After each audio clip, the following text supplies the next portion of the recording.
Hi friends, welcome back to my channel. నా స్టైల్లో నాటుకోడి బిర్యానీ ఎలా చేస్తానో ప్రెషర్ కుక్కర్లో చూడండి. ఫస్ట్ ఒక కుక్కర్ పెట్టుకొని దాంట్లో తగినంత ఆయిల్ వేసుకొని బిర్యానీ మసాలా యాడ్ చేసుకొని అవి ఫ్రై అయిన తర్వాత పచ్చిమిర్చి వేసుకొని తర్వాత రెండు ఉల్లిపాయలు అండ్ ఒక 2 టమాటోస్ వేసి అవి బాగా నూనెలో బాగా వాడ్చాలి.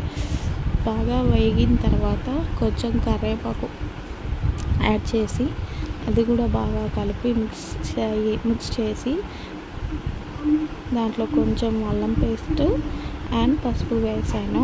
అది బాగా ఫ్రై అయిన తర్వాత ఆల్రెడీ ముందుగా పెట్టుకున్న నాటుకోడి చికెన్ని సాల్ట్ వేసి ఉడకబెట్టుకున్నాను, దాంట్లో యాడ్ చేశాను.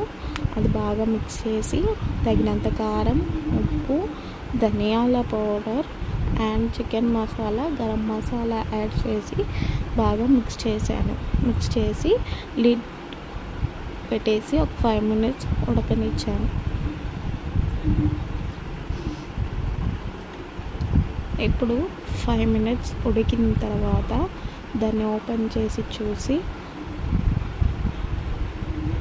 ఒకసారి కలుపుకొని కొంచెం పెరుగు యాడ్ చేశాను. పెరుగు కూడా బాగా మిక్స్ చేసి తర్వాత రైస్ ఒక 2 glasses రైస్ వేసాను. వాటర్ ఆల్రెడీ దాంట్లో ఉంది కాబట్టి వాటర్ తగ్గించేసాను. 1 glassకి 1 glass వాటర్, 1 glass బియ్యంకి 1 glass వాటర్.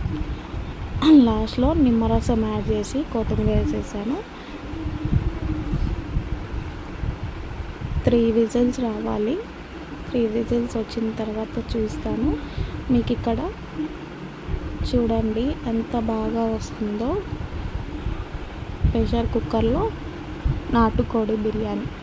వీడియో నచ్చితే లైక్ చేయండి, షేర్ చేయండి, కామెంట్ చేయండి.